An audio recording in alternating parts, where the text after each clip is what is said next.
Tammy, thank you so much for that. And we're going to bring in Mike Eppel over at 680. I know GM on the radar, of course, for you this morning. What are you following? Yeah, we've got that certainly, Melanie, in the follow-through, the talk last night that, the Trump administration is going to look at keeping as many jobs in the U.S. before they worry too much about the Canadian ops of General Motors, certainly. So the pressure's on GM there. Mary Barra, the CEO, meeting with Larry Kudlow in the White House, apparently, last night. No specifics about what they discussed. But, again, the long-range effects on this for General Motors and its future strategies.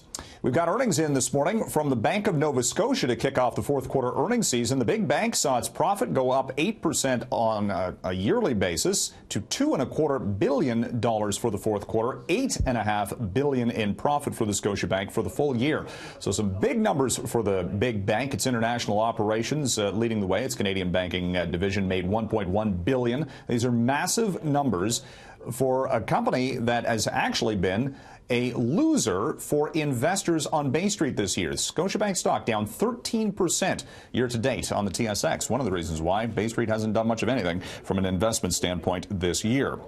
Apple stock down this morning pre-market by 1.5%. It is in danger of falling behind Microsoft as the world's most valuable company. The talk is the next round of tariffs. If there isn't a deal next week at another G20 summit between the U.S. and China, the next round of tariffs could hit iPhones and mobile phones and laptop computers out of China, and that has a lot of investors worried this morning, Roger, about the future valuation, about Apple's big moneymaker, that being the iPhone. Uh-oh. Yeah. That's all I'm going to say, Mike. That's all I'm going to say. Indeed. We'll leave it at that. Thank you very much, sir. You're welcome.